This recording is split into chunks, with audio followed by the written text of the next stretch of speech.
உங்க புள்ள உங்களை பைத்தியம் சொல்லி பைத்தியக்கார பட்டம் கட்டுறாரு, அவருக்கு வந்து புத்தி சோதனை சரியில்லைன்னு சொல்றாரு, குழந்தைன்னு சொல்றாரு. அப்படி இருக்கும்போது அவர் ஏன் இன்னும் கட்சி விட்டு நீக்கல? அப்ப யாரை ஏமாத்த இந்த நாடகம் போடுறீங்க நீங்க ரெண்டு பேரும் சேர்ந்து? என் மக்கள் இதனால என்ன பயனடைகிறாங்க? இவங்க ரெண்டு பேரும் போடுற சண்டைனால என் சமுதாய மக்கள் இன்னும் சீரழிவு பாதை நோக்கி தான் போறாங்க. இல்ல ராமதாஸ் அவர்களே வந்து அன்புமணியை பத்தி வைக்கிற குற்றச்சாட்டு என்னன்னு பாத்தீங்கன்னா, அன்புமணி அவர்களை பத்தி வைக்கிற குற்றச்சாட்டை பாத்தீங்கன்னா, அன்புமணி வந்து பணவெறியும் பதவி வெறியும் பிடிச்சுதான் அலையிறாரு. அவர் வந்து 2004 அவர் கட்சிக்கு வந்தாரு, இன்னைக்கு 2025 ஆயிடுச்சு. 20 வருஷமா அவர் இந்த சமுதாயத்துக்காகவும் இந்த கட்சிக்காகவும் எதுவும் செய்யலன்னு 20 வருஷமா இன்னைக்கு ராமதாஸ் அவர்கள் சொல்றாங்க. இது வந்து இந்த வன்னியர் மக்களுக்கு செய்யற துரோக செயல் தான் நாங்க சொல்றோம். வட மாவட்டங்கள்ல 15% வாக்கு வங்கி வச்சிருந்தாங்க. அன்னைக்கு பாமக வந்து 2014 15% வாக்கு வங்கியை நிரூபிச்சு காமிச்சாங்க. அதுல இருந்து என்ன காரணத்தினால அன்புமணி அவர்கள் பின்வாங்கினார்? எதுக்கு 2019 கூட்டணி போனார்? 2019 கூட்டணி போனார், 2021, 24 3 எலெக்ஷன்லயும் தொடர் தோல்வியை சந்திச்சுட்டு இருந்தார். அந்த தொடர் தோல்வி காரணத்தினால இன்னைக்கு வந்து இவங்க ஒரு டிராமா நடத்துறாங்க. இன்னைக்கு எப்படி திருமாவளவன் போற கூட்டணி வெற்றி கூட்டணி அமையுது, அதை பொறுத்துக்க முடியாம இன்னைக்கு வந்து இவங்க போற கூட்டணி வந்து தோல்வி கூட்டணி அமையுதுன்றதுனால இந்த நாடகம் நடத்தி இவங்க ரெண்டு பேருமே சண்டை போடுறாங்க. ஆனா இன்னைக்கு இவங்க ரெண்டு பேருக்குள்ள ஒரு பிரச்சனை அப்படிங்கும்போது ஒரு சாதாரண விஷயம். இவர் வந்து அவர் பேரனுக்கு பொறுப்பு போட்டாரு, அதை ஒத்துக்க முடியல அன்புமணியால. அதுல இருந்து அவர் அந்த பொறுப்புல இருந்து எடுத்துட்டாரு அவரு. அது ஒத்துக்க முடியாம இன்னைக்கு வந்து பாட்டில தூக்கி அடிக்கிறாருன்னு சொல்றாரு, மைக்கை தூக்கி டேபிள் அடிக்கிறாருன்னு சொல்றாரு, பொதுக்குழுல டேபிள தூக்கி மைக் அடிச்சாருன்னு சொல்றாரு. ஒரு ஒழுங்கு நடவடிக்கை குழுன்னு ஒரு குழு வச்சாங்க. ஒழுங்கு நடவடிக்கை குழுல 16 குற்றச்சாட்டு வச்சுட்டாங்க. அந்த 16 குற்றச்சாட்டுக்குமே எந்த நடவடிக்கையும் நேற்று ராமதாஸ் அவர்கள் எடுக்கல பொதுக்குழுல. ஐயா ராமதாஸ் ஐயா இதை சூழ்ச்சி பண்ணாங்க, அன்புமணி அவங்க எங்க அப்பாவை கொன்னாங்க அப்படின்னு சொல்லி பேசிட்டு இருக்கோம். அதே தான் இப்போ மறுபடியும் ஐயா அவர்கள் இன்று பேட்டி எல்லா இடத்துலையும் பேட்டி போட்டு சொல்லிட்டு இருக்கிறாங்க. அன்புமணி அவர்களுக்கு வந்து ஹெல்த் மினிஸ்டராக இருக்கக்குள்ள மெடிக்கல் சீட்டு 5 சீட்டு ஃப்ரீயாக தானே கொடுத்துருக்காங்க. அதை நீங்கள் மக்களுக்காக நீங்கள் கொடுத்துருக்க வேண்டியது தானே. அதை நீங்கள் அப்படியே அரசியல் லாபமாக மாற்றிட்டு காசாக மாற்றிக்கிட்டீங்க. நீங்கள் உங்களுக்கு வந்து உங்களுக்கு காசும் பணமும் தான் முக்கியம். இப்போ வரலையும் அதுதான் பண்ணிட்டு இருக்கீங்க. இதுக்கப்புறம் ஒரு வட மாவட்டங்கள் எங்க பிரச்சாரம் போனாலும் வன்னியர் மக்கள்கிட்ட பகிரங்கமா மன்னிப்பு கேட்கல அப்படின்னா அவர் வந்து இந்த வர எலெக்ஷன்ல அவருக்கு அதுக்கான தக்க பாடத்தை நாங்க கத்துக் கொடுப்போம். அவருக்கு வந்து வன்னியர் மக்கள்கிட்ட இருந்து ஒரு ஓட்டு கூட போகாத அளவுக்கு நாங்க அவருக்கு எதிர் பிரச்சாரம் பண்ணுவோம். ஏன்னா வன்னியர் மக்களோட நலன் சார்ந்து பேசாம ராமதாஸ் அவர்களும் அவரோட சொந்த லாப விஷயத்தை பேசுறாரு. எடப்பாடி அவர்களும் வந்து இவங்க ரெண்டு பேரும் கூட்டணி உட்கார்றதுக்காக 2021 எலெக்ஷன்ல ஒரு மாசம் முன்னாடி வந்து எலெக்ஷன் கமிஷன் டேக் ஓவர் பண்றதுக்கு முன்னாடி அவங்க வந்து 10.5 கொடுத்தாங்க. வெறும் மஞ்சள் பையை தூக்கிட்டு மெட்ராஸுக்கு வந்த அன்புமணி அவர்களும் ராமதாஸ் அவர்களும் இன்னைக்கு வந்து சொகுசு பங்களால இருக்காங்க. அவங்க வந்து அவ்வளவு என்ன சொல்றது லக்ஸரியான கார்ஸ் வச்சிருக்காங்க. இதெல்லாம் வந்து அவங்க ஊசி போட்டு டாக்டர் தொழில் பார்த்து சம்பாதிக்கல. என் மக்களை ஏமாத்தி சுரண்டி திட்டு சம்பாதிச்ச காசு. அதனால நாங்க தான் அவங்களுக்கு கேள்வி கேட்க முடியும். நான் வேற யாரையும் நான் கேள்வி கேட்க முடியாது. என் சொந்த சமுதாய மக்கள் என் சொந்த சாதி மக்களை ஏமாத்துற அன்புமணி அவர்களை பார்த்து மட்டும் தான் நான் இந்த கேள்வி கேட்கிறேன். அனைத்து பத்திரிகை நண்பர்களுக்கும் வணக்கம். இப்போ அவங்க வந்து பேச வந்திருக்கிறது பார்த்தீங்கன்னா, இவங்க ரெண்டு பேரும் ஐயாவும் சின்னையாவும் பண்ணுற நாடகம் ஆடுறாங்க. அந்த விஷயத்தை பற்றி தான் நாங்கள் பேசிட்டு இருக்கோம். எதனால்னா இது நாங்கள் வந்து இத்தனை வருஷமாக வந்து 7 வருஷமாக அப்பா இறந்ததுலேருந்து இந்த விஷயத்த சொல்லிட்டு இருக்கோம். என்ன 2016 வரலையுமே அப்பா இருக்கிற வரலையுமே ஓட்டு வங்கி வந்து எங்கேயும் இப்போ இவங்க ரெண்டு பேரும் நடத்துற நாடகம் வந்து வெறும் அரசியல் நாடகம் தான் பண்றாங்க. இவங்க வந்து எங்க சமுதாய சார்ந்த எந்த நலனுக்காகவும் இவங்க ரெண்டு பேரும் சண்டை போடல. தொடர்ந்து 2016 என்ன நடக்குதுன்னா, அவங்க வந்து கூட்டணி போகணும்னு மறுபடியும் அன்புமணி அவர்கள் சொல்லும் போது காடிவெட்டியார் அவர்கள் வந்து வன்னியர் சங்கத்தை பிரித்து 100 தொகுதி வட மாவட்டங்களில் 100 தொகுதியில் நான் எம்எல்ஏ வச்சு நான் போட்டியிடுவேன்னு சொல்லி பேசும்போது, ஐயோ இவர் வந்து கட்சியே ஒன்றும் இல்லாமல் போயிடும் போலே, கட்சி காடிவெட்டியார் அவர்கள் பின்னாடி போயிடும்னு நினச்சிக்கிட்டு தனித்து போட்டியிடலாம்னு சொல்லி முன்னேற்றம்னு ஒரு விஷயத்தை கொண்டு வந்து அன்புமணி அவர்கள் போட்டியிட்டார். வட மாவட்டங்களில் 15% வாக்கு வங்கி வச்சிருந்தாங்க. அன்னைக்கு பாமக வந்து 2014 15% வாக்கு வங்கியை நிரூபிச்சு காமிச்சாங்க. அதுல இருந்து என்ன காரணத்தினால அன்புமணி அவர்கள் பின்வாங்கினார்? எதுக்கு 2019 கூட்டணி போனார்? 2019 கூட்டணி போனார், 2021, 24 3 எலெக்ஷன்லயும் தொடர் தோல்வியை சந்திச்சுட்டு இருந்தார். அந்த தொடர் தோல்வி காரணத்தினால இன்னைக்கு வந்து இவங்க ஒரு டிராமா நடத்துறாங்க. இன்னைக்கு எப்படி திருமாவளவன் போற கூட்டணி வெற்றி கூட்டணி அமையுது, அதை பொறுத்துக்க முடியாம இன்னைக்கு வந்து இவங்க போற கூட்டணி வந்து தோல்வி கூட்டணி அமையுதுன்றதுனால இந்த நாடகம் நடத்தி இவங்க ரெண்டு பேருமே சண்டை போடுறாங்க. இவங்க ரெண்டு பேரும் போடுற சண்டைனால என் சமுதாய மக்களுக்கோ இல்ல வன்னியர் சங்கத்துக்கோ இல்ல பாட்டாளி மக்கள் கட்சிக்கோ எந்த நலனுமே எந்த பயனுமே கிடையாது. இவங்க ரெண்டு பேரும் சண்டை போடுறது எதுக்கு? பணத்துக்காகவும் பதவிக்காகவும் மட்டும்தான் சண்டை போடுறது. இன்னைக்கு வந்து இதை நான் மட்டுமே சொல்ல, ராமதாஸ் அவர்களே வந்து அன்புமணியை பத்தி வைக்கிற குற்றச்சாட்டு என்னன்னு பாத்தீங்கன்னா, அன்புமணி அவர்களை பத்தி வைக்கிற குற்றச்சாட்டை பாத்தீங்கன்னா, அன்புமணி வந்து பணவெறியும் பதவி வெறியும் பிடிச்சுதான் அலையிறாரு. அவர் வந்து 2004 அவர் கட்சிக்கு வந்தாரு, இன்னைக்கு 2025 ஆயிடுச்சு. 20 வருஷமா அவர் இந்த சமுதாயத்துக்காகவும் இந்த கட்சிக்காகவும் எதுவும் செய்யலன்னு 20 வருஷமா இன்னைக்கு ராமதாஸ் அவர்கள் சொல்றாங்கன்னா, இது வந்து இந்த வன்னியர் மக்களுக்கு செய்யற துரோக செயல் தான் நாங்க சொல்றோம். இதே துரோகத்தை இன்னும் எத்தனை வருஷம் செஞ்சுட்டு இருப்பாங்க? இதனால என் மக்கள் எந்த விதத்துல வந்து பயனடைகிறாங்கன்றது எனக்கு புரியல. அன்புமணி அவர்கள் வந்து இப்போ இந்த 2021 எலெக்ஷன்ல நிறைய பொறுப்பாளர்கள் போய் அன்புமணி அவர்கள்ட்ட ராமதாஸ் அவர்கள்ட்ட என்ன கேட்குறாங்கன்னா, தர்மபுரியில தியாகி ஐயா சுப்பிரமணிய அவங்களோட குடும்பத்திலேருந்தோ இல்லை நெய்வேலியில் ஐயா தேசிங் அவர்களோட குடும்பத்திலேருந்து யாராவது ஒருத்தர் வந்து விருதாச்சலத்திலையும் தர்மபுரியிலையும் போட்டியிட வைக்கலாம் அப்படின்னு சொல்லும்போது அன்புமணி அவர்கள் என்ன சொல்றாருன்னா, மாவீரன் காடு வெட்டியார் அவர்கள் இருந்து அவர் வந்து இன்னைக்கு மாவீரன் கடவுள் அப்படின்னு சொல்லி மக்கள் வந்து தியாகியாக்கிட்டாங்க. இதுலேருந்து வந்து நான் தியாகிகள்லேருந்து இன்னும் 2 பேரை உருவாக்கி இன்னும் நான் வந்து இதுலேருந்து அடையாளமே இல்லாமல் போகணுமா, அதெல்லாம் ஒன்றும் செய்ய தேவையில்லை அப்படின்றாரு. ஐயா அவர்கள் மேல ஒரு படி போய் என்ன செய்யறா, அந்த குடும்பத்துக்குலாம் நிறைய செஞ்சாச்சு, வீடு கட்டி கொடுக்கறதெல்லாம் பார்க்கலாம் பொறுமையா அப்படின்றாங்க.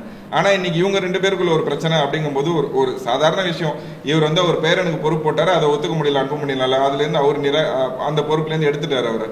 அது ஒத்துக்க முடியாம இன்னைக்கு வந்து பாட்டில தூக்கி அடிக்கிறாருன்னு சொல்றாரு, மைக்கை தூக்கி டேபிள் அடிக்கிறாருன்னு சொல்றாரு, பொதுக்குழுல டேபிள தூக்கி மைக் அடிச்சான்னு சொல்றாரு. ஒரு ஒழுங்கு நடவடிக்கை குழுன்னு ஒரு குழு வச்சாங்க. ஒழுங்கு நடவடிக்கை குழுல 16 குற்றச்சாட்டு வச்சுட்டாங்க. அந்த 16 குற்றச்சாட்டுக்குமே எந்த நடவடிக்கையும் நேற்று ராமதாஸ் அவர்கள் எடுக்கல பொதுக்குழுல.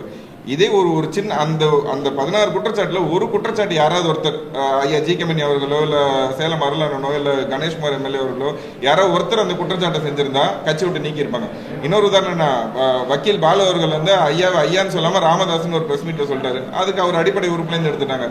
உங்க புள்ள உங்களை பைத்தியம் சொல்லி பைத்தியக்கார பட்டம் கட்டுறாரு, அவருக்கு வந்து புத்தி சுவாதனை சரியில்லைன்னு சொல்றாரு, குழந்தைன்னு சொல்றாரு. அப்படி இருக்கும்போது அவர் ஏன் இன்னும் கட்சி விட்டு நீக்கல? அப்ப யாரை ஏமாத்த இந்த நாடகம் போடுறீங்க நீங்க 2 பேரும் சேர்ந்து? என் மக்கள் இதனால என்ன பயனடைகிறாங்க? இவங்க 2 பேரும் போடுற சண்டைனால என் சமுதாய மக்கள் இன்னும் சீரழிவு பாதை நோக்கி தான் போறாங்க. இன்னொரு விஷயம் சொல்லணும்னா, ஐயா எடப்பாடியார் அவர்கள் வந்து இப்போ பிரச்சாரம் போயிட்டு இருக்காரு. கடலூருக்கு போகும்போது அதை பத்தி எதுவுமே பேசல, 10.5 பத்தியோ வன்னியர் நலன் சார்ந்தோ எதுவுமே பேசல. ஏன் சொந்தக்காரங்க கேட்கறான் 10.5 பத்தி ஏதாவது பேசுங்க ஏன்னு சொல்லும் போது அவர் என்ன சொல்றாரு, நான் தானே ஆட்சியில வந்து கொடுத்தேன், நான் ஆட்சியில திரும்ப உட்காரும் போது கொடுக்குறேன் அப்படின்னாரு. அதே எடப்பாடி அவர்கள் திருச்சியில போய் பொதுக்குழுல 10.5 பத்தி என்ன சொல்றாருன்னா, 10.5 முடிஞ்சு போன கதை தானே, அதை பத்தி ஏன் இங்க பேசுறீங்கன்றாரு. அப்ப எடப்பாடி அவர்களுக்கும் ராமதாஸ் அவர்களுக்கும் அன்புமணி அவர்களுக்கும் வன்னியர் மக்களை பார்த்தா என்ன எழுச்சாய் மாதிரி தெரியுதா? 10.5 முடிஞ்சு போன கதைனா அப்ப வன்னியர் மக்களோட அரசியலும் வன்னியர் மக்களோட வாழ்வும் முடிஞ்சு போன கதையா எடப்பாடி அவர்களுக்கு? வன்னியர் மக்களோட ஓட்டு மட்டும் எடப்பாடி அவர்களுக்கு வேணும், வன்னியர் மக்களோட நலன் சார்ந்து எதுவுமே பண்ண மாட்டாருன்னா அவர் எப்படி வந்து வட மாவட்டத்துல கட்சியை வளர்ப்பாரு? எப்படி வட மாவட்டத்துல அவர் வந்து பிரச்சாரம் இதுக்கப்புறம் பண்ணுவாரு? இதுக்கப்புறம் ஒரு வட மாவட்டங்கள் எங்க பிரச்சாரம் போனாலும் வன்னியர் மக்கள் கிட்ட பகிரங்கமா மன்னிப்பு கேட்கல அப்படின்னா அவர் வந்து இந்த வர எலெக்ஷன்ல அவருக்கு அதுக்கான தக்க பாடத்தை நாங்க கத்துக் கொடுப்போம். அவருக்கு வந்து வன்னியர் மக்கள்கிட்ட இருந்து ஒரு ஓட்டு கூட போகாத அளவுக்கு நாங்க அவருக்கு எதிர் பிரச்சாரம் பண்ணுவோம். ஏன்னா வன்னியர் மக்களை வந்து வன்னியர் மக்களோட நலன் சார்ந்து பேசாம ராமதாஸ் அவர்களும் அவரோட சொந்த லாப விஷயத்த பேசுறாரு. எடப்பாடி அவர்களும் வந்து இவங்க 2 பேரும் கூட்டணி உட்கார்றதுக்காக 2021 எலெக்ஷன்ல 1 மாசம் முன்னாடி வந்து எலெக்ஷன் கமிஷன் டேக் ஓவர் பண்றதுக்கு முன்னாடி அவங்க வந்து 10.5 கொடுத்தாங்க. அது சரியான முறையில் கொடுத்திருந்தாங்கன்னா இன்னைக்கு கொடுத்தாங்க. 10.5 எடப்பாடி அவர்கள் கொடுத்தாங்கன்னா நாங்க கொடுத்தாங்கன்னு ஒத்துக்கிறோம். கொடுக்காம இருக்கும்போது அது எப்படி நாங்க வந்து அவங்க சூழ்ச்சி செஞ்சு கொடுத்ததை நாங்க எப்படி ஒத்துக்க முடியும்? இந்த மாதிரி தொடர்ந்து என் சமுதாய மக்கள் வந்து சீரழிவு பாதையில கொண்டு போறது வந்து எடப்பாடி அவர்களும் ராமதாஸ் அவர்களும் தான் பண்றாங்க. ராமதாஸ் அவர்கள் வந்து இதே பிரச்சனைய இப்ப இந்த 20 ஆண்டுகளா இந்த பிரச்சனையை பத்தி எதுவுமே பேசல. அன்புமணி அவர்கள் செஞ்ச எந்த விஷயத்தையுமே அவர் எந்த இடத்துலயும் சொல்லல. இன்னைக்கு வந்து அவங்க அம்மாவை பாட்டில் தூக்கி அடிச்சாங்கன்னு சொல்றாரு, பொதுக்குழு மேடையில மைக்கை தூக்கி டேபிள்ல போட்டாங்கன்னு சொல்றாங்க. இவர் வந்து அவதூறா பேசிட்டாங்க, வலைதளங்கள்ல வந்து சமூக ஊடக பேரவைகள் வச்சு அவதூறா பேசினாங்க, இதெல்லாம் சொல்றாங்க. அப்படி பேசுறவங்க முந்தா நேற்று எப்படி வந்து பர்த்டே ஃபங்க்ஷன் அப்போ வந்து மாறி மாறி நல்லபடியா கேக் ஊட்டிக்கிறாங்க. அவங்க அம்மா அங்க இருக்காங்க, அவங்க மகள் இருக்காரு, ராமதாஸ் அவர்களோட மகள் இருக்காரு, அவரோட மனைவி இருக்காங்க, அன்புமணியும் இருக்காரு. யார் முகத்திலயும் எந்த பதட்டமும் தெரியல. எல்லாரும் வந்து நல்லபடியா சந்தோஷமா தான் கேக் ஊட்டிக்கிறாங்க. எல்லாருமே இதே சூழ்ச்சியை தான் இவர் வந்து பிரித்தாளும் சூழ்ச்சி. இதே மாதிரி தான் வந்து சகோதர சமுதாயத்துக்குள்ளயும் பண்ணியிருந்தாரு. அவரோட அரசியலே ராமதாஸ் அவர்களோட அரசியலே பிரித்தாளும் சூழ்ச்சி தான். இதே மாதிரிதான் ரெண்டு சமுதாயத்துக்குள்ள வந்து பிரச்சனையை உண்டாக்கி அடித்தட்டு மக்கள் அடிச்சிட்டு இருப்பாங்க, பொறுப்பாளர்கள் அடிச்சிட்டு இருப்பாங்க. ஆனா அவங்க மேல பாத்தீங்கன்னா அந்த தலைவர்களுக்கு போய் பர்த்டே விஷ் பண்றதும் அவங்க கல்யாணத்துக்கு போறதும் பண்ணிட்டு இருந்தாரு. இன்னைக்கு இவங்க 2 பேரும் அதான் பண்றாங்க. அப்பாவும் பிள்ளையும் அடிச்சுக்கிற மாதிரி ஒரு நாடகத்தை போட்டு அவங்க கீழே இருக்க பொறுப்பாளர், இப்ப ராமதாஸ் அவர்கள் பின்னாடி ஒரு 10 பொறுப்பாளர் இருக்காங்க, அன்புமணி அவர்கள் பின்னாடி ஒரு 10 பொறுப்பாளர் இருக்காங்கன்னா அவங்க 2 பேரும் தான் அடிச்சுக்கிறாங்க. இவங்க 2 பேரும் மேடையில பேசிக்கிற மாதிரி தனித்தனியா பொதுக்குழு போடுறது, நான் வந்து இந்த எலெக்ஷன் வரைக்கும் நாங்க 2 பேரும் டிராமா போடுறோம், எலெக்ஷன் முடிஞ்சதுக்கு அப்புறம் நம்ம ஒன்னாய்க்கலாம்ப்பா அப்படின்னு சொல்லிட்டு கை கோத்துட்டு போயிடுவாங்க. ஆனா ஏன் மக்கள் என்ன ஆவாங்க? ஏன் மக்கள் அடிச்சுட்டு நிக்கிறவங்க நாளைக்கு வந்து ஒரே தொகுதிக்குள்ள ஒரே கிராமத்துக்குள்ள எதுவுமே பண்ண முடியாம அவங்க முரணாதான் நிற்கும். இப்ப இவங்க 2 பேரும் அடிச்சுக்கிறாங்க, ஆனா இவங்க 2 பேரும் கேக் கூட்டிக்கிறாங்க. இவங்க 2 பேரும் எப்படியா இருந்தாலும் ஒன்னா தான் சேர போறாங்க. ஏன் மக்களோட நிலைமை என்ன ஆகும்? இப்படி தொடர்ந்து ஏன் சமுதாய மக்கள் வந்து ராமதாஸ் அவர்களும் அன்புமணி அவர்களும் ஏமாத்திட்டு இருக்காங்க? பெண்கள் வரக்கூடாது அப்படின்னு சொல்லி, குடும்பத்து பெண்கள் வரவே கூடாது அப்படின்னு சொல்லி ஐயா அவர்கள் பிரஸ் மீட்ல சொல்றாங்க. அவ்வளோ வந்து எதுக்கு வந்து பிற்போக்குத்தனமா யோசிக்கிறாங்கன்னு தெரியல.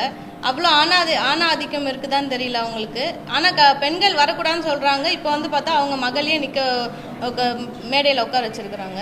அப்படி பார்த்தா நீங்க மகளை உட்கார வைக்கிற நீங்க 20 தியாகிகள் இருந்தாங்கல்ல, அந்த தியாகிகளோட குடும்பத்தை நீங்க ஏதாவது சீட்டு கொடுத்து நிக்க வைக்கலாம்ல, ஏன் அதை பண்ணல? அன்புமணி அவர்களுக்கு வந்து ஹெல்த் மினிஸ்டரா இருக்கக்குள்ள மெடிக்கல் சீட்டு 5 சீட்டு ஃப்ரீயா தானே கொடுத்துருக்காங்க. அதை நீங்க மக்களுக்காக நீங்க கொடுத்துருக்க வேண்டியது தானே. அதை நீங்க அப்படியே அரசியல் லாபமா மாத்திட்டு காசா மாத்திக்கிட்டீங்க. நீங்க உங்களுக்கு காசும் பணமும் தான் முக்கியம். இப்போ வரலையும் அதான் பண்ணிட்டு இருக்கிறீங்க. அன்னைக்கு ஐயா சொல்றாரு திரௌபதி அம்மன் கோயிலுக்கு எதுக்கு போறாரு அப்படின்னு கேட்டதுக்கு, நான் எப்ப சாவுவேன், நான் செத்தா இந்த கட்சி எடுத்துக்கலாம் அப்படின்னு சொல்லி அன்புமணி போறாருன்னு சொல்றாங்க. இதே தானே எங்க அப்பாவுக்கும் பண்ணாங்க. இவர் இருக்கிறது இந்த அரசியல் கட்சிக்கு பிரச்சனையா இருக்கு, நம்ம வளர முடியாது அப்படின்னு சொல்லிட்டு தானே அவரு எங்க அப்பாவை கொண்டாங்க. பாஸ்போர்ட் சொல்லுங்க.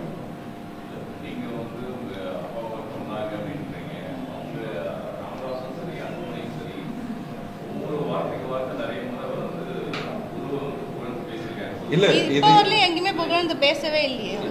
அவங்க புகழ்ந்து பேசுறதுக்காக காரணம் என்னன்னா, காடி வெட்டியார் அவர்களை ஓரம் கட்டிட்டோ அவரோட புகழை மறைச்சிட்டு இவங்களால அரசியல் பண்ண முடியல. அது ஒரு 5 வருஷமா ட்ரை பண்ணாங்க, தொடர் தோல்வியை தான் சந்திச்சாங்க. அதான் சொல்றோம்ல, 2016 15% வாக்கு வச்சிருந்த பாமக இன்னைக்கு வந்து 2% கீழே போயிடுச்சு. ஏன் அப்படின்னா, அவரோட மறைவுக்கு அப்புறம் அவரோட புகைப்படத்தை போடக்கூடாது, அவரை பத்தி பேசக்கூடாதுன்னு திரு ராமதாஸ் அவர்களும் சரி அன்புமணி அவர்களும் வந்து எல்லா பொதுக்குழுலையும் அவங்க வைக்கிற எல்லா கூட்டத்திலுமே சொன்னாங்க. ஆனா இன்னைக்கு அவங்க நடந்த மாநாடு, மகளிர் மாநாடா இருக்கட்டும், இவர் நடத்த பொதுக்குழுவா இருக்கட்டும், அவர் நடத்த பொதுக்குழுவா இருக்கட்டும், மகாபலிபுரம் மாநாட்டில் எல்லா இடத்தையும் காடி வெட்டியார் அவர்களோட பேரை சொல்லும் போது மட்டும்தான் இவங்களுக்கான கரகோஷங்களே அங்க இருக்குது, இவங்களுக்கான வரவேற்பே அங்க கிடைக்குது. காடி வெட்டியார் அவர்களை மறைச்சிட்டு ஐயானாலேயோ இல்ல அன்புமணி அவர்களாலே அரசியல் பண்ண முடியல. இன்னைக்கு ஐயா வாழ்கின்ற காலத்தையும் வந்து காடி வெட்டியார் அவர்கள் வந்து ஒரு மாவீரனாவும் தெய்வமாவும் ஆயிட்டார். எங்க சமுதாய மக்களுக்கு குலதெய்வம் ஆயிட்டாரு. அதை ஒத்துக்க முடியல அவங்களால. அதை இப்ப மறைக்க முடியாததுனால அவரோட பேரை பயன்படுத்துறாங்க. அவரோட பேரை பயன்படுத்தாம இனி காடி வெட்டியார் அவர்களோட பேரை பயன்படுத்தாம ராமதாஸ் அவர்களையோ அன்புமணி அவர்களால கட்சி நடத்த முடியாது. அது ஓப்பனான உண்மை. இப்போ அதனாலதான் அவங்க பயன்படுத்துறாங்களே தவிர அவரோட புகழை ஓங்கி தூக்கி பிடிக்கணும், அவங்களுக்கு ஒரு லாபம் சேர்க்கணுன்றதுக்காக கிடையாது. அப்படி பண்ணுனா இப்ப இவங்க 2 பேரும் சண்டை போடுறதுனால என் மக்கள் என்ன பலன் அடைஞ்சிட்டாங்க? இவங்க வச்சிருக்க வன்னியர் கல்வியர் கட்டளையில ஏன் இலவச கல்வி கொடுக்கல?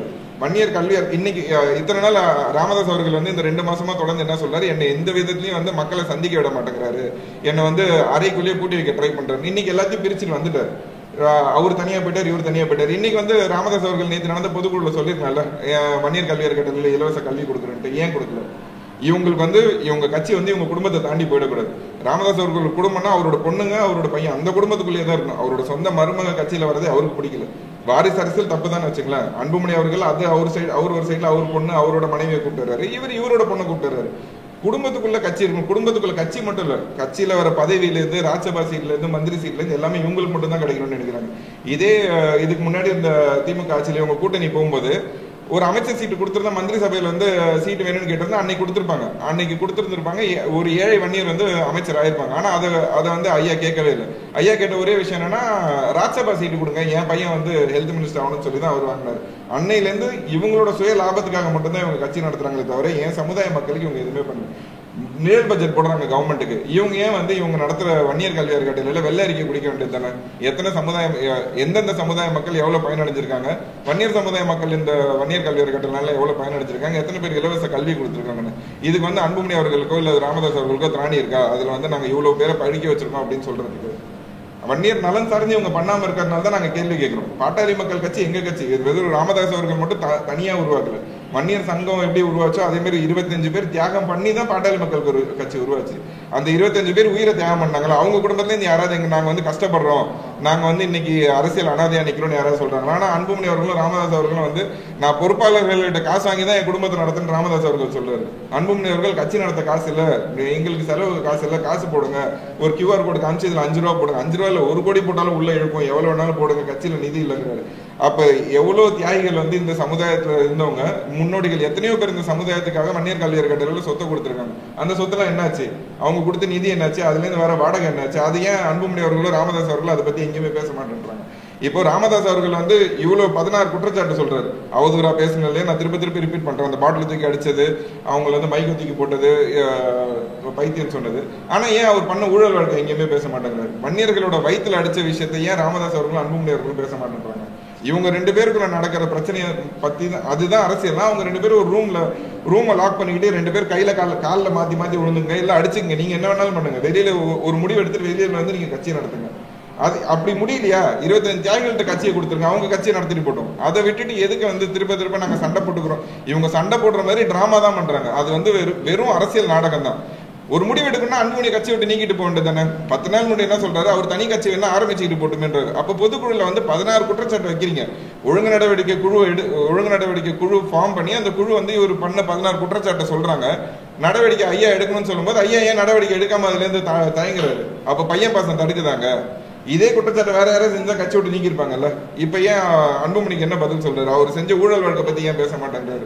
அப்ப பையனை அடிக்கணும், வலிக்காம அடிக்கணும்னா 20 வருஷமா திருந்தாத பையன் இந்த 2 மாசத்துல திருந்திருவாரா? இவர் என்னன்னா அவரோட பலத்தை காமிக்கணும், நான் தான் தலைவர். இவருக்கும் பதவி வேறு தான், அவருக்கும் பதவி வேறு தான். 2 பேருக்கும் பதவி வெறியும் பணம் வெறியும் தான்.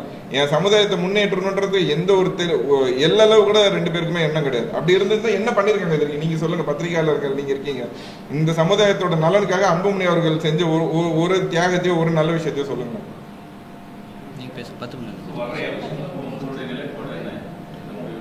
இல்ல இப்போ எங்க சமுதாய மக்கள் தொடர்ந்து வஞ்சிக்கப்படுறதுனால மாவீரன் காடுவெட்டியார்கள் அவர்களோட வழியில நாங்க தனியா ஒரு அமைப்பு கட்டமைச்சு வர எலெக்ஷன்ல வந்து எங்க சமுதாயம் சார்ந்து எந்த கட்சி எங்களுக்கு ஆதரவு கொடுக்குதோ அந்த கட்சிக்கு நாங்க வந்து ஆதரவு.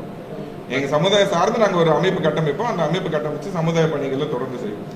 இத்தனை நாள் நாங்க தனியா செஞ்சிருந்தோம். இப்ப நாங்க ஒரு அமைப்பு கட்டமைச்சு மாவீரன் காடுவெட்டியார்களோட வழியில அவரோட கொள்கைகளை பின்பற்றி நாங்க வந்து செயல்படுவோம். அதான் சொல்றேன், எங்களோட நலன் சார்ந்து எது இருக்குதோ அதுதான். நாங்க 10.5 எங்களோட தன்மான பிரச்சனை. 10.5க்காக நாங்க எந்த எல்லைக்கு வேணாலும் போவோம். 10.5 வந்து எடப்பாடி அவர்கள் வந்து ஏழனமா பேசினாலோ இல்ல ஆளுகின்ற கட்சி அதுக்கு எந்த ஆதரவும் செய்யலாம், எல்லாருமே நாங்க எதிர்த்து கேள்வி கேட்போம். அதுக்கான போராட்டங்கள், அறவழி போராட்டங்களா இருந்தாலும் சரி, ஆர்ப்பாட்டங்களா இருந்தாலும் சரி, லீகல் பட் எல்லாத்தையுமே நாங்க தொடர்ந்து செய்யறதுக்கு ஆயத்தமா இருக்கோம்.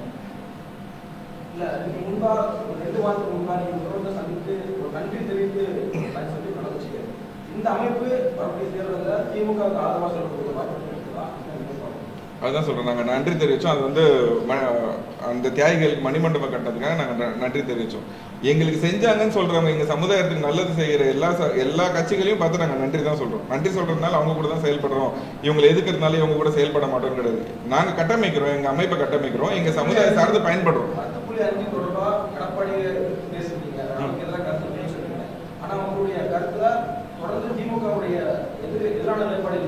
இல்லங்க, இப்போ தமிழ்நாடு 3 கட்சி ஆண்டிருக்கு. இது வரைக்கும் காங்கிரஸ் ஆண்டிருக்கு, அதிமுக ஆண்டிருக்காங்க, திமுக ஆண்டிருக்காங்க. இதுல அதிகமா வன்னியர்களுக்கு நல்லது செஞ்ச எந்த கட்சி செஞ்சிருக்கு, என்னென்ன செஞ்சிருக்காங்கன்னு பத்திரிகையாளர் சொந்தங்கள் நீங்களே சொல்லுங்க. சுட்டு கொண்டது அதிமுக ஆட்சி, 10.5 கொடுத்தது அதிமுக ஆட்சி. ஆனா அது சூழ்ச்சியில செஞ்சு கொடுத்தாங்க. திமுக வந்து எங்களுக்கு 18% இடஒதுக்கீடு கொடுத்தது அவங்க, ஓய்வூதியம் கொடுத்தது அவங்க, இன்னைக்கு மணிமண்டபம் கட்டிருக்காங்க, தியாகிகளுக்கு மணிமண்டபம் கட்டிருக்கிறது அவங்க, வேலை வாய்ப்பு கொடுக்குறேன்னு சொல்லியிருக்காங்க. ஒரு 4 நல்லது செஞ்சிருக்காங்கன்னா நல்லது செஞ்சிருக்காங்கன்னு சொல்றோம். நல்லது செய்யலன்னா செய்யலன்னு தானே சொல்ல முடியும். செஞ்ச விஷயத்த நான் எதுவுமே மறக்கலையே. 10.5 கொடுத்தாரு, சரியான முறையில் எடப்பாடி அவர்கள் கொடுத்துருந்தா இன்னைக்கு நாங்க வந்து பயன்பட்டுருப்போம். 5 வருஷமா வந்து எவ்வளவு கவர்மெண்ட் எக்ஸாம்ஸ் வந்துருச்சு, எவ்வளவு நீட் எக்ஸாம் வந்துருச்சு. இதுல எதுலயாவது ஒரு எக்ஸாம்ல என் மக்கள் பயன்பட்டுருப்பான்ல. அன்னைக்கு வந்து 3% கீழே இருந்தாங்க. இன்னைக்கு இந்த 18% எம்பிசி இடஒதுக்கீடுனால ஒரு 6% வந்து மக்கள் பயன்படுறாங்க. ஆனா இந்த 10.5 வந்திருந்தா முழுமையா பயன்பட்டுருப்பாங்க வன்னியர் மக்கள். அது கிடைக்காம போயிடுச்சுல இன்னைக்கு. அதை தான் நாங்க சொல்றோம். எங்களோட ஆதங்கமே வந்து 10.5 எங்களோட தன்மான பிரச்சனை. அதுக்காக நாங்க வந்து எந்த எல்லைக்கு வேணாலும் போவோம். யாரு கூட கூட்டணி வைக்கிறோம் வைக்கலன்றது இங்க பிரச்சனை கிடையாது. எங்களுக்கு 10.5 கொடுக்கறதுக்கு யார் தயாரா இருக்காங்களோ அவங்களுக்கு நாங்க ஆதரவு தெரியும். கொடுத்தா எங்களுக்கு 10.5 தானங்க வேணும். அதுக்கு அதிமுக இருந்தாலும் திமுக இருந்தாலும் எங்களுக்கு 10.5 யார் தராங்களோ அவங்க கூட போவோம் தான் நான் சொல்றேன். அவர் கொடுக்கல. அவர் வந்து இப்போ 5 வருஷமா அவர் பேசவே இல்லை எந்த இடத்துலயுமே. 5 வருஷமா அவர் ஏதாவது ஒரு இடத்துல 10.5 பத்தி பேசியிருக்காரா? இல்ல வந்து இன்டர்வியூ ஆயிருக்கலாமே. நடக்கிற லீகல் பேட்டில் அவரோட கட்சி சார்பாவோ இல்ல அவர் சார்பாவோ யாரோ ஒருத்தர் இன்டர்வியூ ஆகி நாங்க சரியா தான் கொடுத்துருக்கோம்னு சொல்லிருக்கலாம். இல்ல ஏதாவது ஒரு பிரஸ் மீட் வச்சு நாங்க சரியான முறையில் தான் கொடுத்துருக்கோம், இந்த கட்சி சூழ்ச்சி செய்து அந்த கட்சி சூழ்ச்சி செய்துன்னு ஏதாவது சொல்லிருக்கலாம். ஒரே ஒரு வாரத்தை கூட பேசல. அவர் கடலூர்ல கூட ஒரு 10.5 பத்தி பேசல. அவர் ஓட்டு சேகரிச்சுட்டு அவர் போயிட்டாரு. அங்க இருக்க சொந்தக்காரங்க கேக்குறாங்க, வன்னியர் சொந்தங்கள் கேக்குறாங்க 10.5 பத்தி பேசுங்கன்னு சொல்லும் போது அவர் பதில் சொல்றாரு, நான் தானே கொடுத்தேன், நான் ஆட்சிக்கு வந்தா கொடுக்குறேன்னு. இது எந்த விதத்துல நியாயமாகும்? அதே எடப்பாடி அவர்கள் அதோட நிறுத்திருந்தா அப்புறம் திருச்சியில போய் முடிஞ்சு போன பிரச்சனைன்னு சொல்றாருல்ல. நாங்க அதான் சொல்றோம், எங்களுக்கு எதிராக செயல்படுறாங்கன்னா நாங்க வன்மையா கண்டிக்கிறோம். அது யாரா இருந்தாலும் சரி.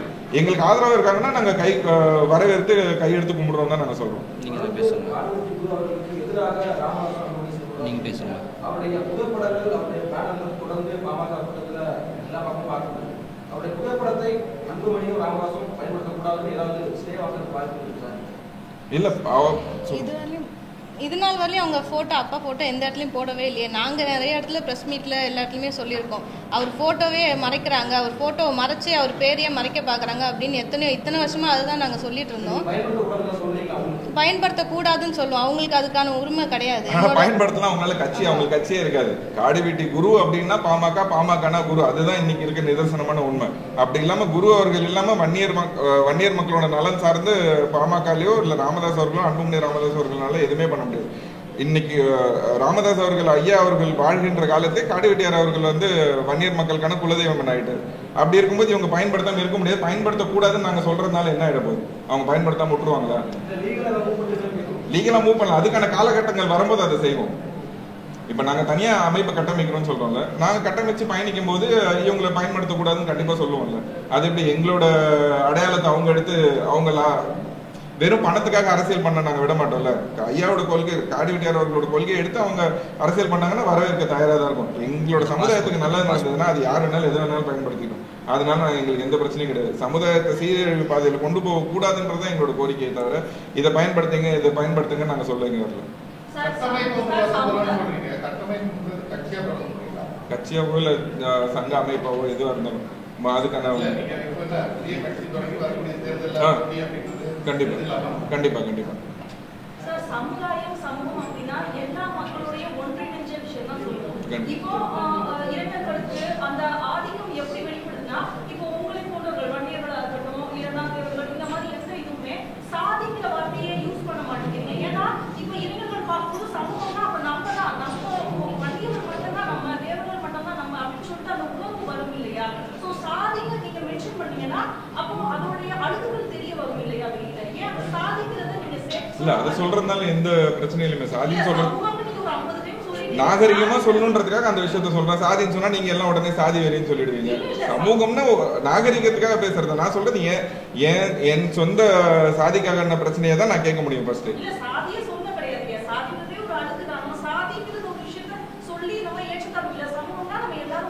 எல்லாரும் ஒன்னா இருக்கணும் தான் நான் சொல்றேன். நான் என்ன கேட்கிறேன், என் தட்டுல ஒண்ணுமே இல்லை, எனக்கு என் தட்டுல கிடைக்க வேண்டியது கிடைச்சிச்சுன்னா எல்லாருக்கும் எல்லாமே சமமா கிடைக்கும். நான் யாருக்கும் வந்து யாரோட இடஒதுக்கீடு பிரிச்சு எனக்கு கொடுங்கன்னு கேட்கல. சமமா 100 விழுக்காடு எல்லாருக்கும் பிரிங்க, எல்லா சமூக மக்களுக்கும் எல்லா சாதி மக்களுக்கும் பிரிச்சு கொடுங்க. எனக்கு 1% தான் இருக்குன்னா 1% போதும். என்னோட அக்கௌண்டபிலிட்டி ஐ மீன் ஜாதிவாரி கணக்கெடுப்பு எடுங்க. ஜாதிவாரி கணக்கெடுப்பு எடுத்து எவ்வளவு மக்கள், எந்தெந்த மக்கள் எவ்வளவு தொகையில் இருக்காங்களோ அதுக்கு ஏத்த பங்கீடு கொடுங்க. முறையான பங்கீடு கொடுங்கன்னு தான் நாங்க கேட்கிறோம். எங்களுக்கு மட்டும் 10.5 கொடுங்க, மற்றவங்க யாருக்கு எந்த சாதி மக்களுக்கு எதுவும் கொடுக்க வேணாம்னு சொல்லுங்க. எல்லா சாதி மக்களுக்கும் இடஒதுக்கீடு தேவை, அவங்களுக்கான ப்ராப்பர் ரெப்ரசன்டேஷன் இருக்கணும் தான் சொல்றேன். எங்க சமுதாய மக்கள், எங்க சாதி மக்களுக்கான ரெப்ரசன்டேஷன் அன்புமணி ராமதாசன் நினைச்சுக்கிட்டு அவங்க பண்ணாம இருக்காங்க. அவங்க இத்தனை நாள் எங்க ஜாதி மக்களை வஞ்சிக்கிறாங்க. என் ஜாதி மக்கள் தான் இன்னும் குடிசை வீட்டுல இருக்காங்க. இன்னும் தமிழ்நாட்டோட டேட்டா படி, ஐ மீன் அசம்பிளியில சொன்ன டேட்டா படி 70% வன்னியர் மக்கள் இன்னும் குடிசை வீட்டுல இருக்காங்க. ஆனா அன்னைக்கு வெறும் மஞ்சப்பையை தூக்கிட்டு மெட்ராஸுக்கு வந்த அன்புமணி அவர்களும் ராமதாஸ் அவர்களும் இன்னைக்கு வந்து சொகுசு பங்களால இருக்காங்க. அவங்க வந்து அவ்வளோ என்ன சொல்றது லக்ஸரியான காசு வச்சிருக்காங்க. இதெல்லாம் வந்து அவங்க ஊசி போட்டு டாக்டர் தொழில் பார்த்து சம்பாதிக்கல, என் மக்களை ஏமாத்தி சுரண்டி திட்டு சம்பாதிச்ச காசு. அதனால நாங்க தான் அவங்களுக்கு கேள்வி கேட்க முடியும். நான் வேற யாரையும் நான் கேள்வி கேட்க முடியாது. என் சொந்த சமுதாய மக்கள், என் சொந்த சாதி மக்களை ஏமாத்துற அன்புமணி அவர்களை பார்த்து மட்டும் தான் நான் இந்த கேள்வி கேட்கிறேன்.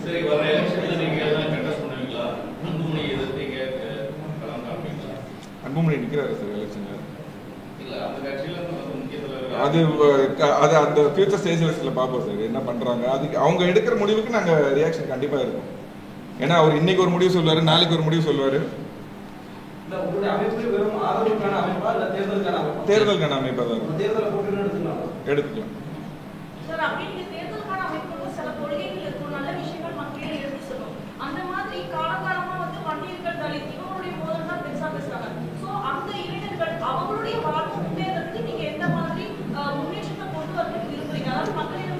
இல்ல இப்ப இந்த பிரஸ் மீட் வந்து வெறும் நாங்க இவங்க 2 பேருக்கான பிரச்சனை பேசதான் வந்தோம். அது நாங்க கட்டமைப்பு ஆரம்பிச்சு அனௌன்ஸ் பண்ணி கண்டிப்பா அது ஒரு கிராண்ட் ஓப்பனிங்கா இருக்கும். அப்ப நாங்க எங்களோட கொள்கைகள், நாங்க எதை சார்ந்து பயணிக்க போறோம், யார் எங்களோட கொள்கை தலைவர்கள் எல்லாத்தையுமே நாங்க விலாவரியா சொல்றோம். இப்ப இவங்க என் சமுதாய மக்களை ஏமாத்திட்டு இருக்காங்க. ராமதாஸ் அவர்களும் அன்புமணி அவர்களும் நடத்திக்கிற சண்டையில ஏன் சமுதாய மக்கள் எந்த இடத்துல பயன்படுறாங்க, என்ன லாபத்து நஷ்டன்றதான் நாங்க பேசுறோம். இதே அன்புமணி அவர்கள் வந்து எப்படி சொல்றது, அவர் யாருக்குமே எந்த நல்லதுமே செய்யல. அன்னைக்கு காடுவெட்டியார் அவர்கள் ஹாஸ்பிட்டல்ல இருக்கும்போது அவர் வெளிநாடு கூட்டு போய் ட்ரீட்மெண்ட் பண்ணலான்னு எல்லாருமே கேட்டாங்க. அப்ப கேட்கும்போது அவர் சிம்பிளா என்ன சொல்லிட்டாரு, காடுவெட்டியார் அவர்களுக்கு பாஸ்போர்ட் இல்லைன்னு சொன்னார். இதோ அவரோட பாஸ்போர்ட் காப்பி இருக்கு, இதை வேணா ஜூம் பண்ணி பாருங்க, இன்னும் 10 நாள் வேலிடிட்டி இருக்கு. பாஸ்போர்ட்டே இல்லைன்னு சொன்னாரு. அன்னைக்கு ராமதாஸ் அவர்கள் வந்து அவர் சொன்ன பிரஸ் மீட்ல என்ன சொன்னாருன்னா, அன்புமணி அவர்கள் வாயத்தோடு தான் பொய்யா சொல்லுவாருன்னு. இதை நான் 7 வருஷமா சொல்றேன், 7 வருஷமா யாருமே அதை நான் சொல்றது தப்பு அப்படின்னு சொல்லி கட்சியில் இவரே வந்து ராமதாஸ் அவர்கள் அன்புமணி அவர்கள் 2 பேருமே வந்து அந்த பையன் போய் சொல்றான், அவதூறு சொல்றான் அப்படின்னாங்க. இன்னைக்கு ராமதாஸ் அவர்களே அன்புமணி அவர்களை பத்தி இவ்வளவு குற்றச்சாட்டு சொல்றாரு.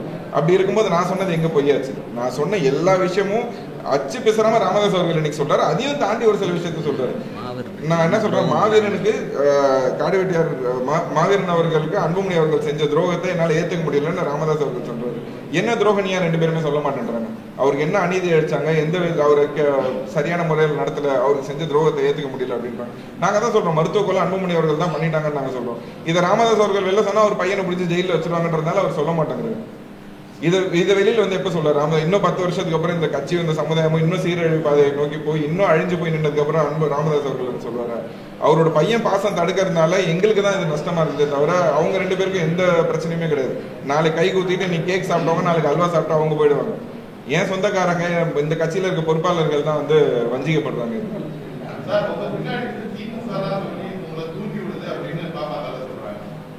அதுதான் அங்கேயும் சொன்னாங்க, இந்த சண்டை காரணமே திமுக தான் சொன்னாங்க. ராமதாஸ் அவர்கள் வந்து யாருமே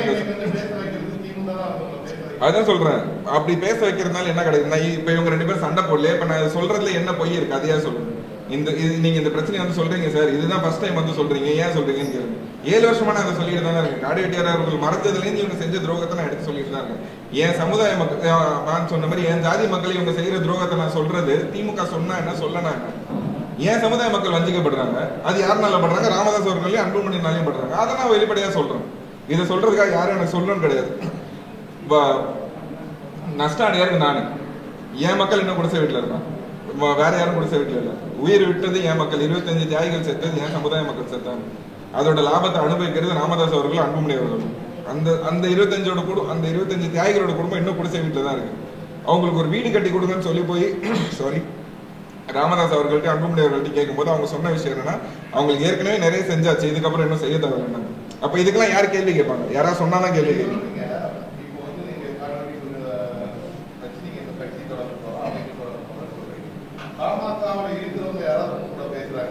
எல்லாருமே நான் இவ்வளவு விஷயம் சொன்னது எப்படி சொன்னேன்னு நினைக்கிறீங்க?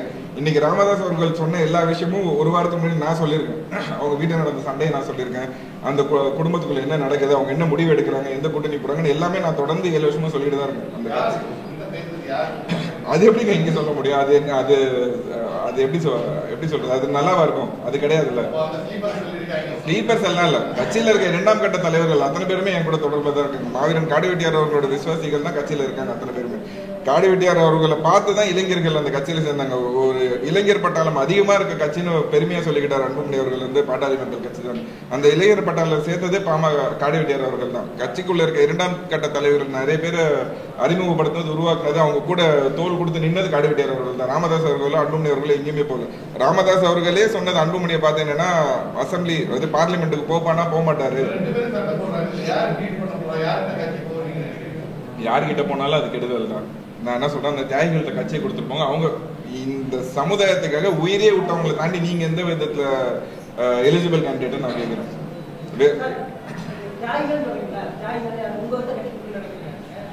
நான் தியாகின்னு சொன்னேன்னா நான் அந்த 25 தியாகின்னு தெளிவா சொல்றேன். அவங்க கிட்ட கொடுங்க தானே சார் சொல்றேன். புரியல. இல்ல தர்மபுரியில் ஐயா சுப்பிரமணிய தியாகி அவர் இருக்காங்க. அவரோட குடும்பத்துல இருக்கவங்க யாராவது ஒருத்தர் எலிஜிபிளா யார் இருக்காங்கன்னு பார்த்து கொடுங்க. நான் என்ன சொல்றேன், கட்சி கூட கொடுக்க தேவையில்ல. அவங்களுக்கு ஏதாவது ஒரு அவங்களை ஏன் இது வரைக்கும் அங்கீகாரப்படுத்தவே இல்லை? அந்த 25 தியாகிகள்ல இது வரைக்கும் எத்தனை பேருக்கு தெரியும்? அவங்க குடும்பம் இன்னைக்கு என்ன நிலைமையில இருக்குன்னு யாருக்காவது பத்திரிகையாளர்கள் தெரியுமா? இல்ல என் சொந்தக்காரங்களுக்கே பாதி பேர் அவங்க என்ன நிலைமையில இருக்காங்கன்னு தெரியாது. இன்னும் குடிசை வீட்டுல தான் இருக்காங்க. ஐயா சுப்பிரமணிய அவரோட குடும்பம் இருக்கு, தேசிங் அவரோட குடும்பம் இருக்கு. எவ்வளவு 25 பேர் இருக்காங்க இந்த சமுதாயத்துல உயிரை விட்டவங்க. அவங்களோட குடும்பம் எல்லாம் இன்னும் வந்து ஏழ்மையான நிலைமையில தான் இருக்காங்க. எம்எல்ஏ சீட்டு கொடுங்க, இல்ல ராஜ்யசபா சீட்டு கொடுங்க. உங்க பையனுக்கே தான் அவங்க நான் தான் சொல்றேன்ல. அதுதான் ஐயா, நாங்க வந்து இந்த எலெக்ஷன்ல பொறுப்பாளர்கள் போய் அன்புமணி அவர்கள்ட்ட யாருக்காவது ஒருத்தர் சீட்டு கொடுங்கன்னு சொல்லும் போதே அன்புமணி அவர்கள் சொல்ற விஷயம் என்னன்னா, குருன்னு ஒருத்தர் நான் கட்சியில சீட்டு கொடுத்து அவர் எம்எல்ஏ அவரவே வந்து இப்ப எல்லாம் தெய்வம்னு சொல்றாங்க. அவரோட புகழை என்னால மறைக்க முடியல. இப்ப இன்னும் நான் தியாகிகளுக்கு வந்து அவங்கள முக்கியத்துவம் கொடுத்து அவங்கள முன்னேற்றி விட்டு நான் என்ன பண்றதுன்னு கேட்கிறாரு. அப்படி இருக்கும்போது அதுக்கான கேள்வியை தான் நாங்க கேட்கிறோம். ஏன் பண்ண மாட்டேன்றீங்க? நீங்க எந்த விதத்துல தகுதி ஆயிட்டீங்க? அவங்கள தாண்டி உங்ககிட்ட ஏன் கட்சி இருக்கணும்? உங்களுக்கு மட்டும் ஏன் மந்திரி சீட்டு ராஜ்யசபா சீட் கொடுக்கணும்? அந்த குடும்பத்துல யாருக்காவது ஒருத்தருக்கு சீட்டு கொடுங்க. சாதாரண ஒரு கவுன்சிலர் சீட்டு வரைக்கும் கொடுக்கலங்க. நீங்க கட்சியை விடுங்க. கண்டிப்பா ஒருங்கிணைச்சு நாங்க கண்டிப்பா ஏன்னா காடுவெட்டியார் அவர்கள் இருக்கும்போது அவங்களுக்கான தேவைகளை அவர் செஞ்சுக்கிட்டு இருந்தாரு. அவர் மறைஞ்சிட்டாரு. நீங்க அந்த குடும்பம் அனாதையா நிக்குது. என் சமுதாய மக்கள் தானே, என் சமுதாய மக்களுக்கு நான் செய்யறேன் தானே சொல்றேன். 25 தியாகிகள் மட்டும் இல்ல, ஒட்டுமொத்த வன்னியர் சமுதாய மக்களையும் ஒருங்கிணைச்சு என்னால என்ன பண்ண முடியுமோ நான் பண்ணுவேன் கண்டிப்பா.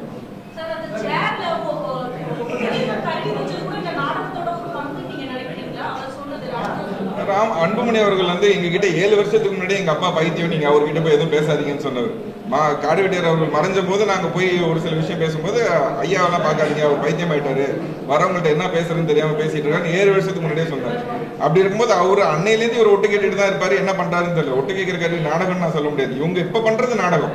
இவங்க 2 பேருக்குள்ள சண்டை ஒண்ணு பண்றாங்கல்ல, அது வந்து எப்ப வேணாலும் இவங்க சமாதானம் ஆயிடுவாங்க. அதை தான் நான் நாடகம்னு சொல்றேன். இவங்க அடிச்சுக்கிறாங்க போறாங்க எல்லாமே எதுக்காக? வெறும் பணத்துக்காகவும் பதவிக்காகவும். அப்படி நாடகம் இல்லைன்னா அவர் கட்சி விட்டு நீக்கிடலாம்ல மேம். கட்சி விட்டு நீக்கி ஆமா, இது எல்லாம் நீங்க எல்லாம் சொன்ன உண்மைதாங்க. இது நீங்க எல்லாம் சொன்னதான் நான் திரும்ப பிரதிபலிக்கிறேன். இது நானா போய் கண்டுபிடிச்சு நான் எடுத்துன்னு சொல்ல. நீங்க எல்லாம் சொன்னீங்க, அதை நான் இங்க சொல்றேன். எவிடன்ஸ்னா நீங்க தான் எனக்கு கொடுக்கணும்.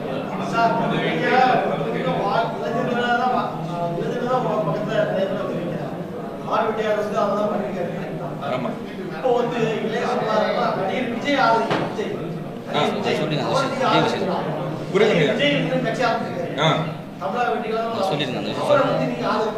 இல்லைங்கய்யா, அவர் வந்து இது வரைக்கும் பொறுப்பாளர்கள் போட்டார். மாவட்ட பொறுப்பாளர்கள் போட்டிருக்காரு, மாநில பொறுப்பாளர்கள் போட்டிருக்காரு. இது வரைக்கும் ஒரு வன்னியர் மக்களுக்கு வந்து வன்னியர் சமுதாய வன்னியர் ஜாதியை சார்ந்த ஒருத்தருக்கு அவர் பொறுப்பு கொடுக்கல.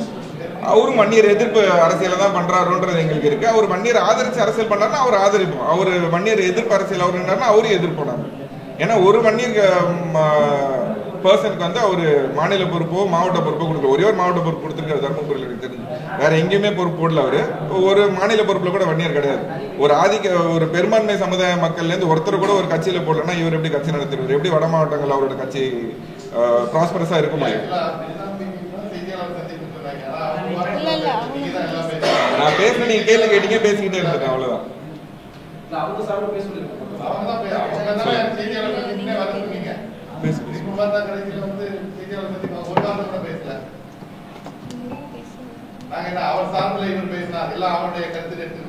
இல்ல அப்படி இல்ல, கேள்வி கேட்டீங்க அதுக்கு பதில் சொல்ல ஆரம்பிச்சா அப்படியே பேசிட்டோம். அவங்களோட எல்லாரோட கருத்தும் இதுதான். சொல்லுமா. இது நான் புதுசா பேச போறது இல்ல, ஆரம்பத்துல இருந்து இதுதான் சொல்லிட்டு இருக்கிறோம். சந்திக்க போறோம்னு சொல்லுங்க. அது சொல்லிடுங்க. எலெக்ஷன் கமிஷன் பதிவு பண்ணுறேன், வெயிட் பண்ணி சொல்லி பார்த்துக்கலாம். சொல்லிங்க சொல்லுமா. ஆமாம், இது எலெக்ஷன் கமிஷன் இல்லை, எலெக்ஷன் கமிஷன் பதிவு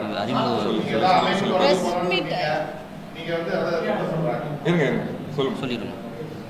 பேர் வேணாம், இது மட்டும் சொல்லிடுங்க. கட்சி ஆரம்பிச்சு அது எலெக்ஷன் கமிஷன் ரெஜிஸ்டர் பண்ண போகிறோம். அது என்னைக்குன்னு கூடிய சீக்கிரமாக கண்டிப்பாக நாங்கள் சொல்கிறோம். அதுக்கான பிளான்ஸ் இருக்குது. இதுக்கு ப்ரெஸ் மீட்டுக்கான நோக்கமே மெயினாக வந்து ஐயாவும் இந்த அர்ச்சனையாக இந்த மாதிரி நாடகம் ஆடுறாங்களே, இது இன்னமும் தொடர்ந்துட்டு இருக்கே அப்படின்னு சொல்லி இதை பற்றி பேசுறதுக்காக தான் வந்தோம். ஏன்னா அந்த காலத்துலேருந்து அப்பத்துலேருந்து அப்பாவை வச்சு இதுவரையிலையும் அப்பா 2016 வரலையுமே அவர் இருந்ததுனால தான் ஓட்டு வங்கி அதிகமாக இருந்துச்சே தவிர, அவர் இறந்ததுக்கப்புறம் 2019, 21, 24 மூணு வருஷமே தோல்வியை தான் சந்திச்சாங்க. இவங்க கூட்டணியோட சேர்ந்து இவங்க வந்து மக்களுக்காக பாடுபடல, கூட்டணியோட சேர்ந்து அவங்களோட அரசியல் லாபத்துக்காக பணப்பெட்டியும் ஸ்வீட் பாக்ஸும் வாங்குறதுல அவர் குறியா இருக்கிறாரு. அது இதே போல இவங்க என்ன வேணாலும் நடக்கலாம். எங்க அப்பாவை சூழ்ச்சியா கொன்னாங்க. ஐயா வந்து அது இன்னும் வெளிப்படையா சொல்ல மாட்டாங்க. அது இன்னும் கொஞ்சம் அவர் சொன்னா நல்லது. அவருக்கு எல்லாமே இவங்க தான் கொன்னாங்க அப்படின்றது முழுசா தெரியும். இருந்தாலுமே அவர் சொல்ல மறுக்கிறாரு. ஏன்னா அவரோட பையன்ற ஒரே காரணத்துக்காக அவர் மறுத்துட்டு இருக்காரு. அப்பனா இதுலயே தெரியுது இவங்க 2 பேரும் அரசியல் நாடகம் தான் நடத்திட்டு இருக்காங்க இந்த மக்கள் வச்சு. இன்னமும் இந்த மக்கள் வந்து இவங்களை நம்பி ஏமாறாம போகாம இருந்தா நல்லது. திருமாவளவன் அண்ணன் இருக்காங்க, அவங்க வந்து வெற்றி வாய்ப்பை சூடிட்டு இருக்காங்க அப்படின்ற ஒரே காரணத்துக்காக தான் இவர் வந்து இன்னும் இந்த மாதிரி நாடகம் ஆடிட்டு இருக்கிறாங்க. இவங்க மொத்தமா தோல்வியை சந்திச்சுட்டு இருக்கிறாங்க ஐயா அவர்கள். அதனால நாங்க வந்து கட்சி அனௌன்ஸ் பண்ண போறோம். அது என்னைக்கு டேட் அப்படின்றத வந்து கன்ஃபார்ம் பண்ணிக்கிறோம். பேரில் எல்லாமே அதுக்கான அறிவிப்பு வரும், அதை நாங்க சொல்றோம். அப்ப எல்லாரும் வந்து அதை இல்ல எலெக்ஷன் கமிஷன்ல அதுக்கான ப்ராசஸ் போயிட்டு இருக்கு, ரெஜிஸ்ட்ரேஷன் ப்ராசஸ் போயிட்டு இருக்கு. அது முடிஞ்சு வந்ததுக்கு அப்புறம் தான் நாங்க அதை அனௌன்ஸ் பண்ண முடியும். சொல்லுங்க. இல்ல அது சொன்னதுதான் எலெக்ஷன் கமிஷன் பதிவு பண்ணிருக்கோம் சொல்றேன் ஐயா. அது எல்லாமே அன்னைக்கு தான் சொல்ல முடியும். எலெக்ஷன் கமிஷன் பதிவு போட்டு எலெக்ஷன் கமிஷன்ல பதிவு பண்ணியாச்சு.